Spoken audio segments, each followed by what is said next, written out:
And welcome into our second episode of Plead Your Case for the 2025 spring semester. I'm your host, Anthony DeFilippo. We have a lot to cover today. We'll be recapping the NFL Conference Championships. The Chiefs and Eagles both beat in the Super Bowl again. And then in our second segment, it will feature two familiar opponents in our 5-5 mini segment. And then on the final segment, we'll talk about a lot that happened in the NHL over the past week, a huge trade, and still a lot more to come. Sit back, relax. It's time to plead your case. Hey there, sports fans. You're watching another episode of Waynesburg University Community Television's only national sports debate show, Plead Your Case. Whether you're a diehard fan or a casual observer, get ready to join us every week as we dive deep into current pressing sports topics. Our panelists dissect every angle, every scenario, and every statistic to influence their fiery takes. What has he done without Tom Brady? And spirited arguments. No, listen, Bowtie. Have you ever played Foursquare? No, you were too old to play Foursquare. There will be no argument unexplored, and every take will be under review. After reviewing the play... Here in the Waynesburg University Communication Department, we believe in heated debates with a touch of friendly competition, which is why we also have a fresh 5-5 mini segment that you won't want to miss. I don't think a pitcher is breaking Cy Young's wins record of 511. You Google America's team and what do you get? You get the... So sit back, relax, and get ready for some serious sports chat. It is time to plead your case.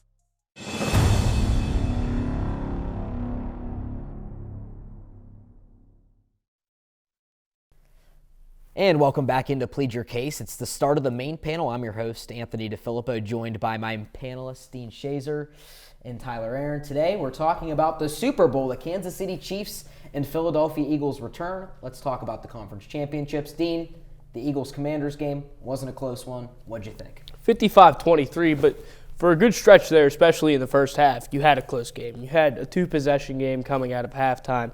Commanders just couldn't do it. The Eagles were the much more complete team, and we've seen that throughout the course of the playoffs. The Rams game was the one that scared me for the Eagles going to the Super Bowl. I felt as if that was really their only competition. But the last time Saquon played the Rams, he did what he did again. I know we're talking about the conference championships. Jaden Daniels still impressed me. A few fumbles here and there. Jeremy McNichols on the kick return, and then Austin Eckler over the middle, which was a really weird play, one that I'm still confused about. The Commanders lineman showing the ball, said he had it. I didn't really understand. I felt as if there was never true possession on the Eagles, but a fumble doesn't cost you 32 points. It costs you grit, it costs you heart, and Saquon Barkley just jamming the ball down. Every aspect of the Commanders' defense was something that they couldn't stop. And it was just, it was Saquon Barkley. He's done what he's done all year. Over 2,300 rushing yards total. It's going to be tough for the Chiefs in the Super Bowl. Tyler, the Eagles outscored the Commanders 21-0 in the fourth quarter. What'd you see from Philadelphia? I thought they just put the pressure on Washington, and Washington crumbled. I really think Washington wasn't ready to be in a position of this caliber, yet they're all really young. You're led by a young rookie in Jaden Daniels. And I'm going to be completely honest, after that first quarter of this game, I thought this was going to be a very winnable game for these Washington Commanders because the Eagles really didn't look at all too great. It's what the turnovers is what killed them. Saquon Barkley killed him, 118 rushing yards for him, 3 touchdowns with him. Jalen Hurts only had 246 passing yards as well in this game versus Jaden Daniels' 255 that he had. I honestly think Jaden Daniels had the better game over Jalen Hurts. It's just the defense is what was the big tiebreaker in this one. I think that's an insane comment because Jalen Hurts, 4 total touchdowns, 1 through the air, 3 on the tush push. Granted, it took him 8 tries. It's a tush push, though. It's a tush push. We'll get to tush push. He still scored 3 touchdowns, right? Okay, that's what I thought. Saquon only touched the ball 15 times total. He also got 3 touchdowns as well. Saquon, 3 touchdowns. Only touched the ball 15 times. You didn't let me finish. And look, he was dominant in all 15 of those carries. This shouldn't be an argument. I'm just saying that Saquon Barkley only touching the 15 times shows how good he is. It shows how elite and dangerous this Eagles offense is because the Chiefs defense, top 5 in the league, statistically top 5 in the league when you watch every game. Chiefs can win a game however they want. I don't know if the Eagles can. They're very similar teams. You have the explosive offense with the Chiefs, explosive offense with the Eagles, the defense who can create turnovers with both teams. I'm just saying, Jalen Hurts was not outplayed by Jaden Daniels. He just wasn't. Jalen Hurts has been to a Super Bowl. He's carried his team through the playoffs many times, and this season he was stellar. Jaden Daniels also had a fantastic season, but to say he outperformed him, I don't think so. Tyler, you didn't seem too fond of the tush push. What are your thoughts on that? Let's elaborate. I don't know. I think it's a cheap play in the NFL now because of how annoying it gets now. And obviously the Commanders have something to say about it. I mean, they were offsides, 3 or 4 straight plays there at the one. They were told that the refs can issue a touchdown in that scenario if they just keep on jumping offside stuff. It's an unbeatable play. It's an unfair advantage for the Eagles. And, I mean, honestly, kudos to the Eagles because they know how to perfect it. Why do you say unfair when any team can do it? Yeah. Is that what you're getting Yeah, at and here? I'm sorry, but isn't that what football's about? Yeah. Head-to-head, contact-to-contact, man-to-man, manpower versus manpower, D-line versus O-line. It's not unfair. You can do the same thing to the D-line. Get your middle linebackers and your safeties behind your D-linemen and tush-push them into the tush-push. Really, it should be force versus force. The Eagles are just that much better at it. And also, I don't want to keep rambling on about this game, but I forget the point I was going to make. It was, I forget it. It was a really good one. It's a No, debate show, so I like the hearty great. debate for that It game. just went through the head. 32-29, the final score of the Chiefs over the Bills. Tyler, we'll start with you. What did you think, overall thoughts on the Chiefs potentially three-peating in 2 weeks? I don't even know. I really think the Bills should have won this one. I mean, the refs really handed the Chiefs their 1 million straight AFC championship, however many years it's been. But I don't know. I really wanted the Bills to win this one. Most people thought the Bills were going to win this one. Bills had all that control, and then that 4th and 1 call right there. It's hard to watch, but that happens with every Super Bowl run that you have. Is you're gonna get calls like that. I mean, the Rams run to their Super Bowl against the Patriots, the no PI call against the Saints. There's always gonna be those controversial calls that happen in them. But Dean, your thoughts on the 4th and 1 play? So the only reason the team who won the Super Bowl the past 2 years, who's been to it, past 4 with Mahomes, the only reason they are going is because of one call. It's because of this call. oh no, there was more than one call. What? Explain to me. Besides that 4th down, I want to hear it. Besides the 4th down? Yeah. Well, I can rant around the whole Chiefs seasons of how they should have not gone 15-2. But they went 15. Okay, Yeah, I want because of the to rest allude to a were play, understanding. Tyler. I want to ask you specifically Yeah. about the possession catch between. It looked like it was in Xavier Worthy's arm. Maybe the bill had wrapped around it. Your thoughts on that play? That one. I'll let yeah. you speak. That one could have gone either way. Okay. I understand why it went on the Chiefs' favor on that side, but it could have easily went to the Bills' favor. I mean, there was a roughing the passer call that didn't get called against Josh Allen, which you know if that was Mahomes, it was going to get called. But When? At the end of the game?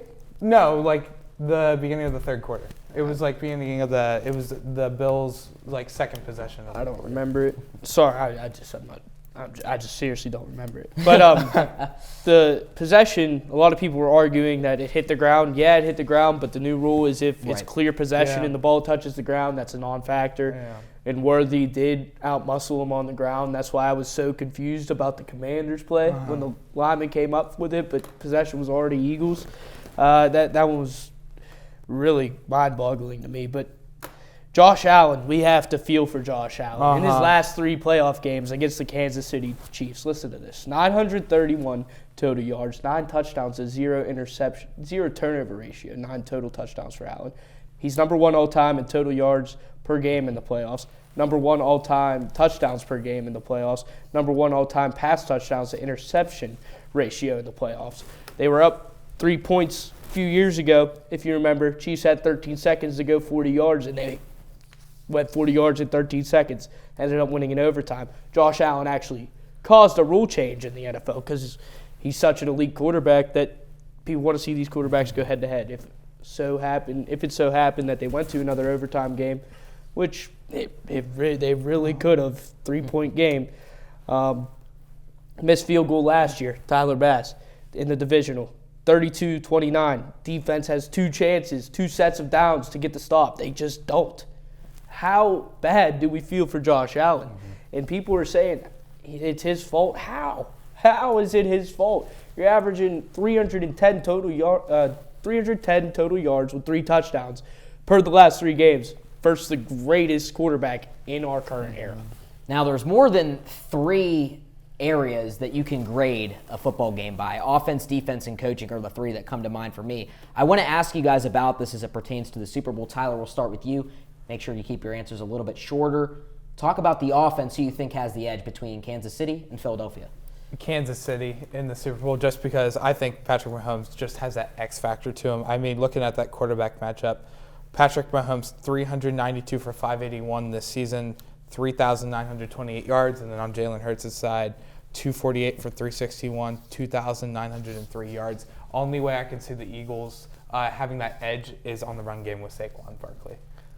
See, I don't think there's an edge at all with either one of these teams. With the addition of Saquon Barkley, the immense boost it gives to this offense as a whole is immaculate. The last time out these teams played the Super Bowl in 2023, just the year prior. Oh, yeah, last year the Chiefs made it, played the 49ers. Year before, the Chiefs made it, played the Eagles. 38-35 win for the Chiefs. Mahomes didn't really get it done through the air on the 180, but his biggest play of the game was that first down on his legs late in the game. He only had 44 rushing yards, and this is why I think the Eagles just might do it with Saquon Barkley. He's the only chance they have. The last time out, 3 running backs for the Eagles, 17 rushes combined for 45 yards. Boston Scott, Kenneth Gainwell, and Miles Sanders. You kidding me? They are not Saquon Barkley. They don't touch Saquon Barkley in any world. You put him in a Penn State uniform, they don't touch Saquon Barkley's records now. Dean, does defense change anything for you? No, I think both of these defense are very star-studded. Zach Bond being in the middle, being that key to the Eagles' defense. Defensive Player of the Year candidate. Eagles having Karlaftis off the edge, just a veteran group that's been together for a few years with coaching from Spags, and Andy Reid. I think the Chiefs have the edge on coaching, and once again, I'm prepared to see greatness in history with a 3-peat from the Kansas City Chiefs. I don't want to see it. I want the Eagles to win it, but I think the Chiefs are going to. I don't care who wins it. Does coaching change anything either way for either of you? No. Yes. Andy Reid? Yes. Okay. Yes, absolutely. You look at the last play that got you the first down. I don't know if you could insert it, Logan, but our producer, he might not. But it's 3 receivers on the left side, all breaking in routes. The running back that got the first down to beat the Bills last week, I think it was P. Ryan, I believe. I'm not really sure. A little running back flat, 3 in-breaking routes, causes that middle linebacker not being able to get to his guy, a little pick set by the receivers naturally. And it's just concept after concept, play call after play call that shows how great this coaching staff of the Kansas City Chiefs is. And Nick Sirianni, I don't like him. He's immature. We want to He's get no to Andy Reid. Yeah, I one would agree with that. final thing in this segment, score prediction. Tyler, we'll start with you. I think it's going to be really, really high scoring. I won't be surprised if both of these teams finish in the 30s. I'm thinking maybe like 36-33. I think it's going to be a real nail-biter high scoring in that. I'm going to say Chiefs 36. See, score predictions are tough, but I agree. It's going to be an offensive game once more, just like we saw a few years ago, especially, like I said, I'm going to keep saying it, Saquon Barkley. Jalen Hurts has taken that leap as a player, as a quarterback, and as a leader. Even though he's always had the ability to lead, Chiefs are still going to edge him. 36-33, that's a really good score prediction. It's going to be 33-32, something around that realm. 3-point game, though. Guys, a little part of me wants to see the Chiefs 3-peat. I do Just too. a little tiny part of me to see the history, but I'm going to go with the Philadelphia Eagles. My final score prediction, 31-27. So pretty similar to the 2 guys up on my panel, but that is going to do it for this first segment. We talked a lot about the NFL Conference Championships. We'll talk a little bit more about the Super Bowl in our mini segment, 5 and 5, with Chase Maseko and Breck Ambita when we return. Welcome to the Eberly Library, where you can find out everything about anything on campus. Through the double doors, you'll enter a world of knowledge and academic resources. These include the Knox Learning Center, where the Disability Services Office and testing centers are located, and the Writing Center, where students can work directly with our tutors in order to hone their essay skills and get easy A's. And now, to the print collection, which houses over 75,000 books spanning across all 3 of our floors. And if you're looking for truly a peaceful place to read, we also have the Stover Center for Constitutional Studies, with various nooks and crannies for students to hide away in with a good book. And if you need to print out something for your next class, head on to the 3rd floor at the Eberly Library. It's time for our second consecutive week of the 5 and 5 mini segment. 2 opponents who have yet to lose. I'm joined by Brett Gambita and Chase Maseko. Chase was on last week, and Brett, finally getting your revenge, returning as a 2-0 competitor from the first semester. Yeah. You excited? I'm excited. I'm excited to see what we got today. Chase, you like your competition today? Love my competition. So we decided off air that, Chase, you're going to get the chance to either defer to Brett for the first question or take the first question yourself. What have you decided? Yeah, I'm going to defer to Brett for the first one. Okay. Sounds good. 30 seconds on the clock. Brett, your question is, March Madness or the college football playoff, both in their current forms? You have 30 seconds. Personally, I'm taking the one with more games. More games means more entertainment. In March Madness, you're getting 67 games compared to the 11 that you're getting in the college football playoff. And in the early rounds of March Madness, games run off from noon until midnight. That's an all-day affair. Some of my favorite memories about March Madness are sneaking on my phone in high school and trying to watch the games. That's kind of a thrill that you can't experience with the college football playoff. And that's where stars are made as well. Magic Johnson, Larry Bird, that is still the most watched basketball game of all time. Chase.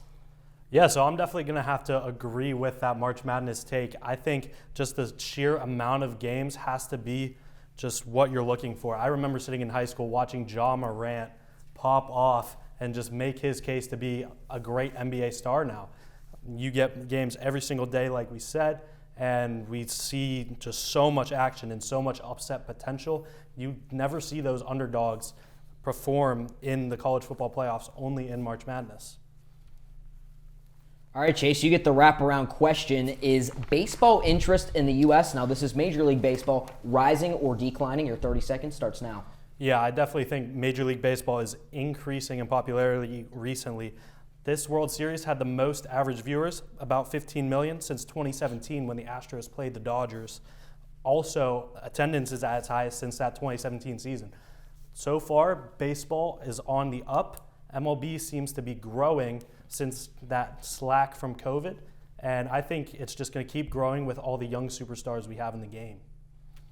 All right, Brett. I think it's rising as well. We've seen an uptick in international players coming to the MLB, more notably Roki Sasaki. He wouldn't want to come to the MLB if interest was dwindling. But if Sasaki and the Dodgers do run away with the World Series this year, I could see fan interest starting to decline because the Dodgers are just seeming to run away with the World Series every year, and fans are going to be upset with another repeat winner and the team that spends the most money. So we'll get to that in the next question. You guys will see. Yeah, we're building well off of the question there. Brett, question goes to you, back on the wraparound. What rule or rules would you implement to make the sport of Major League Baseball more exciting? Well, as I was alluding to, you have to add a salary cap. Not only would that limit big teams from spending so much, but it would force smaller teams like the Pittsburgh Pirates to spend. I also think they should add an ability to challenge balls and strikes. It would take the game longer to finish, but I mean, in a limited capacity, and I think each team should be allowed to get 2 or 3 pitches per game that they can challenge. And then last one, get rid of the extra innings runner, or at least wait till the 12th inning until you do it, though. Ghost runner might be the worst rule in baseball, and games should not come down to a singular base hit. Chase? Yeah, so the MLB CBA currently is set to expire December 1st of 2026. And in that, we're going to need to see some huge changes. I 100% agree we're going to need a salary cap. We're also going to need a salary floor to balance out these teams and make them more even. I agree that ABS system, the automated ball and strike system, is something that needs to happen. Also, that pitch clock is an amazing rule. It allows the game to be shorter, allows entertainment value to be higher. So I think baseball just needs That's your time right there. Okay, Chase, you get a chance for the next question here. Big NFL, we just talked about it on our conference championship recap. Who do you think's winning the Super Bowl between the Chiefs and Eagles? Yeah, I personally have the Eagles. Look, the Chiefs have had a legendary run. Patrick Mahomes, amazing. But look at the Eagles. They have Saquon Barkley, who's been averaging 6.7 yards a carry in the playoffs. The Eagles also maintain the #1 defense in the league based off of points per game and yards per game allowed, and they have won 15 of their last 16 games. And then if you look at the Chiefs' last 3 games, they've allowed 151.3 rushing yards a game. So I just think Saquon Barkley's going to run him There's over. your time right there. Brett, I'm your gonna rebuttal. I'm going to oppose Chase here, and I'm going to take the Kansas City Chiefs. They just had their highest scoring output of the season at 32 points. In fact, it's their first 30-point game since midway through last season, and they can control the game at their own pace. This is how they won the Super Bowl 2 years ago against the Eagles. Jalen Hurts tied the game with 5 minutes left. Mahomes and the Chiefs went on a 5-minute drive to win the game. The hardest thing the Chiefs are going to have to do to win this game is to stop Saquon Barkley. You stop him, you win the game, and you can't bet against Patrick Mahomes until someone knocks him off, and the only person to do that was Tom Brady. Okay, I'm going to say this is going to be the deciding question, this 5th and final question. You guys have evenly split the first 4. So, Brett, we'll start with you. Everybody talks about Michael Jordan and LeBron James. How about Kevin Durant or Kobe Bryant? Who you got in that matchup? The answer is Kobe Bryant easily. More rings, more first-team all-selections, more defensive selections. Kevin Durant didn't even make an all-defensive team in his career. He's also never been successful leading a team by himself. Kobe, after Shaq left, led the Lakers to back-to-back rings. Kobe is a better player all time than Kevin Durant. I'll concede. Geez, your final chance here. I'm going to end off. I'm going to agree with Brett here. I think Kobe's significantly better. He's #4 all-time in points with just over 48,000. He also has 5 championships to Kevin Durant's 2. Most importantly, though, I think is the legacy Kobe has. Nobody's screaming Kevin Durant's name every time they shoot something into a trash can. They're screaming Kobe's name. And Kobe also has that Mamba mentality that has inspired thousands, millions of kids around the world to be like Kobe. And Kevin Durant just doesn't have anything like that. You guys have given me a lot to think about, but that final argument from Chase, I think, convinced me the most. Kobe Bryant, that's the winner today. Brett, you followed a 2-1. Unfortunately, Chase, we'll see you back up here on the next segment of the 5 and 5. Thank you, Flip. That'll do it for this segment of 5 and 5. Chase Maseko is the winner. Unfortunately, Brett Gambita, who is the birthday boy, it's his 20th birthday today. Happy birthday to him. He falls 3-2. In the next segment, we'll talk about the NHL on the main panel and all the stuff that went down the past week and what we're looking forward to in the future. Keep it right here on Plead Your Case. This is so spice.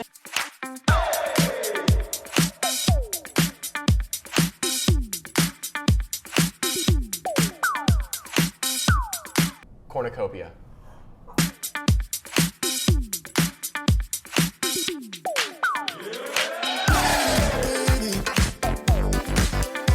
Try instead of train.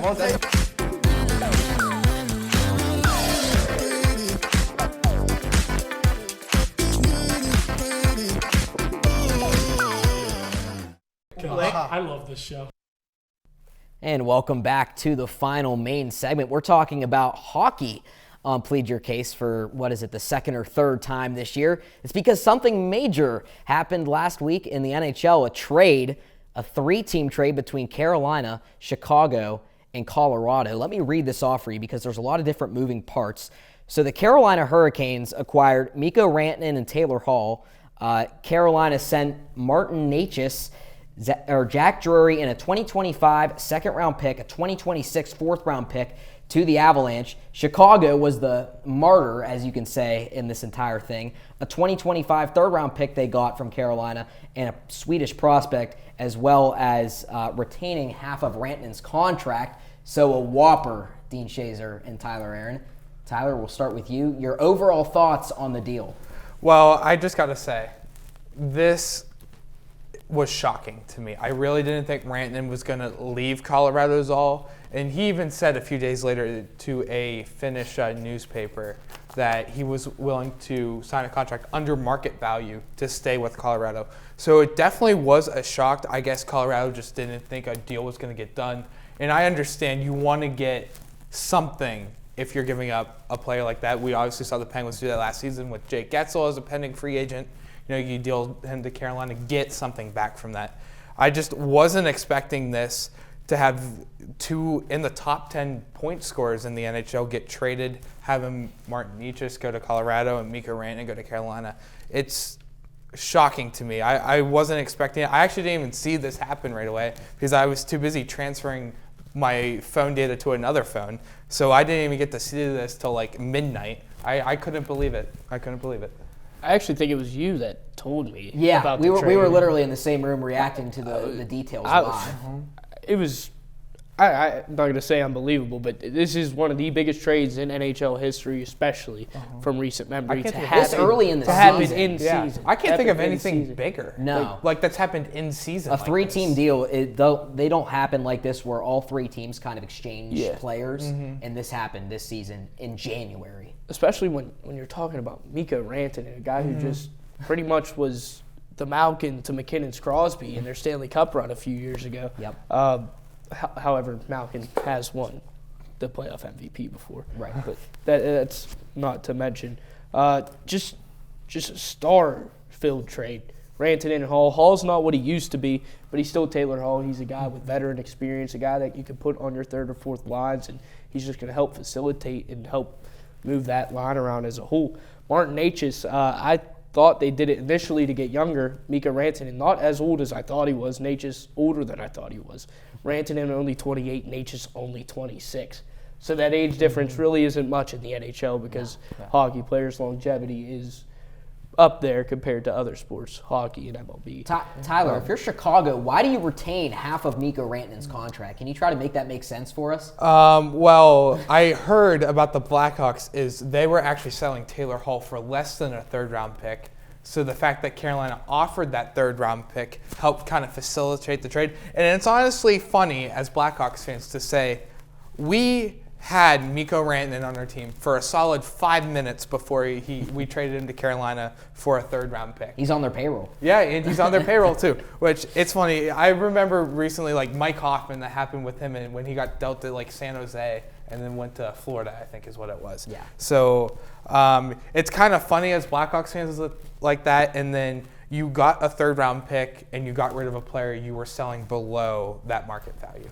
This is also the second year in a row we've seen Carolina try to get that big piece when making a playoff push. I know we're This not. is a bigger piece than Yeah, Gensel, this is a bigger by piece far. than Jake 100%. Gensel. Although Jake Gensel, real big piece, and they gave up more for him. It feels like in terms of prospects. Yeah. Oh, Like, However, they didn't give up any of their top 4 No. when trading them to Pittsburgh.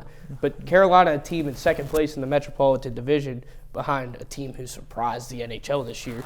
Me, at least, the Washington Capitals were second in total points. Yes. Behind First the in the Winnipeg Metro, Jets. second in total Right? points. And Winnipeg, I know we're on the trade, but don't be surprised. They have the best goalie in the league, in my opinion, Connor Hellebuck, year in, year out, just monster in the net. There's only one reason that makes this trade make sense to me, and it's the fact that I said Colorado couldn't think that they could get a deal done with Rantanen. And I know that there's been contract disputes in Carolina with Marty Necas. I know there has been, and that's why he was only on a 2-year deal so he could become a UFA as soon as he possibly could. Yeah. So, and he only has 1 more year left after this year, so he's going to be a free agent too. So that's the only reason why I think this trade made sense. And I'm pretty sure Carolina's original route was going to be for either JT Miller or Elias Pettersson out in Vancouver. So obviously some didn't work out. Which They Elias got Rantanen. Pettersson? Yeah. Which Elias Pettersson? Oh, yeah. They've got 2 of them up there That now. is true. So, The number 40, that one. okay. The center. The real Elias Pettersson. Yeah. Dean, here's the biggest surprise to me. Colorado is in the playoffs right now. Yeah, They're in a wild card spot, but they built a little bit of center depth up with Jack Drury, who I think is one of the more underrated pieces of the trade out of the 4 NHL players. I mean, he's a third-line center. He's a guy who can play the center position defensively really well. Dean, what do you think about Colorado kind of gaining some of that depth back? Yeah, that's what I was going to mention about the center position. And Marty Necas, I feel as if this is really the first true NHL season that he solidified himself as being a star. Marty Necas, he was on the rise the past few seasons. Everyone saw the talent. A piece Pittsburgh and Pittsburgh fans really wanted in that Gensel trade and kind of expected last year. Didn't happen. Ends up flipping it for Colorado. As you see, depth is the biggest part when talking about a Stanley Cup playoff run. It's just Mikko Rantanen. I can't get over it. I can't get over breaking up your core. It's like a Malkin, Crosby, Letang. It's like a Taves, Keith, Kane. It was a Rantanen, McKinnon, Makar. But now what? You have depth pieces. Overall, we'll see how it works out. Jack Drury, probably a guy, like you said, defensive-minded center. Just really plays well with his line mates. And I don't know. I still don't know what to think about the trade. He also scored in his first game with the Colorado Avalanche as well. Nietzsche didn't, but Jack Drury did. So, it was a nice tip from the high slot, too. Yeah, it was a nice tip from the high slot. I mean, he's already producing for Colorado. I really think he can develop into a nice, decent star here for Colorado. Well, so we're getting to here is Sidney Crosby is getting traded to the Colorado Avalanche. Absolutely not. Yeah. Oh, my goodness.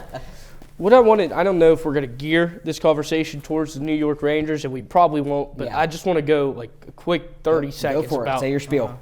Artemi Panarin. What do you guys think? I feel as if he's supposed to be that guy, that dude who they look for leadership, and they're what, 5th place in the Metro? Yeah. They're playing good hockey recently. They have Rangers been.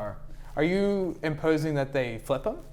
Panarin, I just don't see. He's not the same dude he was 2 years ago. I agree with that. And I saw a clip on Sean Avery on Twitter, absolutely tearing apart Artemi Panarin. I think there's something happening with the Rangers core right now. I think Mika Zibanejad, Rangers fans are really negative on him. Chris Kreider, same deal. I just don't think their effort is quite as there as it was when they were making all of those playoff runs a few years ago. So I think there's something that's kind of unsettling in New York right now. They made a couple of deals, and it's actually worked out nicely for them so far. One of their biggest acquisitions has actually been Arthur Kaliev.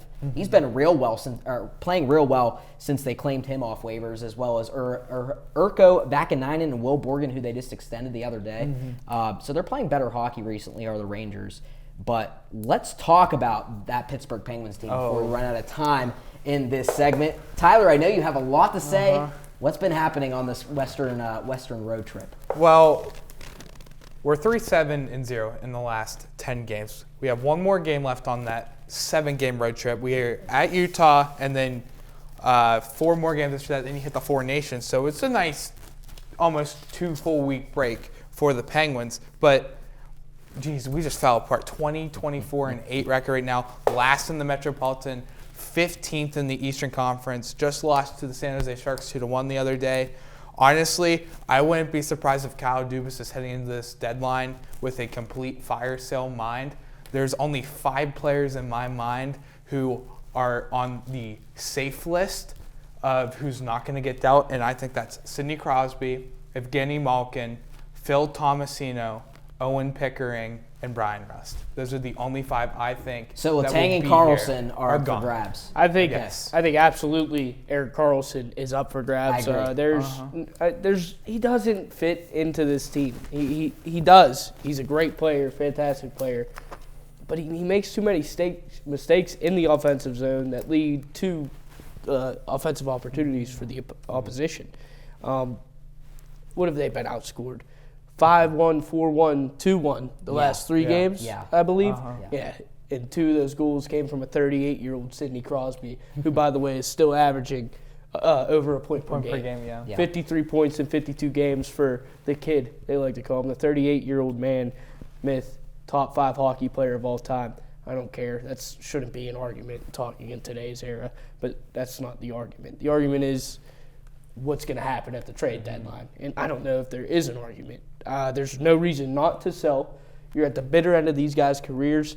I don't know how much more you can give Sidney Crosby. He's given everything to Pittsburgh, but there's nothing that shows this team has light at the end of the tunnel within the next 3 years. Let's get one quick comment from each of you. Tyler, when will the Penguins make their next trade, and who do you think it'll be first? What happened before Four Nations? I don't think it'll happen before Four Nations. I would be surprised if it does. I think maybe Marcus Pettersson might be that guy that goes. Pending UFA, I know like Vancouver's interested in him.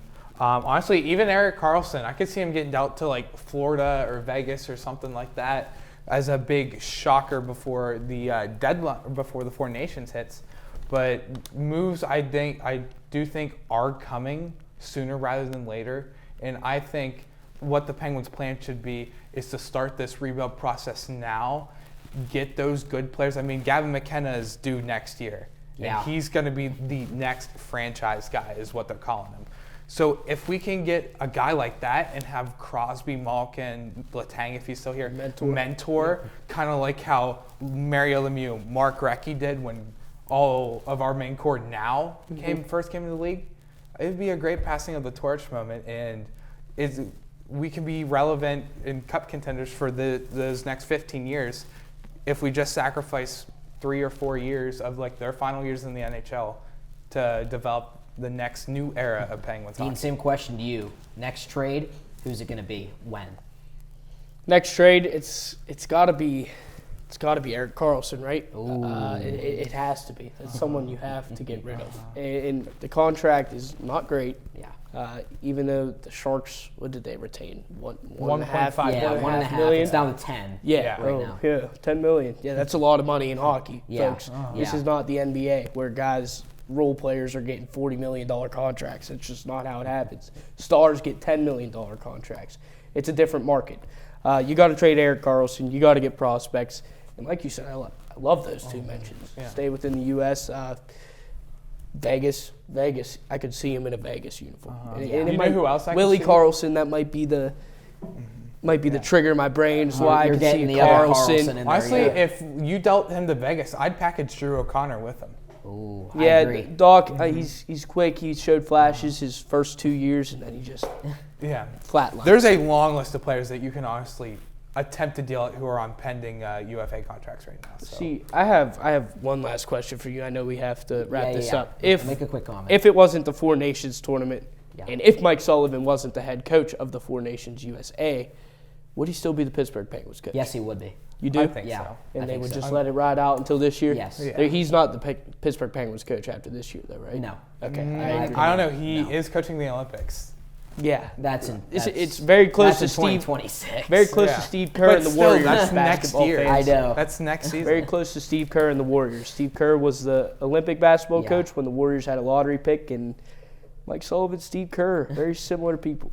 Guys, I like the conversation up here for the NHL as well as the other two segments here on Plead Your Case, but that is our time. In my opinion, I would draft James Higgins if I were the Pittsburgh Penguins. That would be my pipe dream. That's going to do it for us on Plead Your Case. For our producer, Logan Arblaster, our panelists, Dean Shazer, Tyler Aaron, and our mini-segment competitors, Chase Maseko and Breck Mbita, I'm Anthony DeFilippo. We'll see you next week.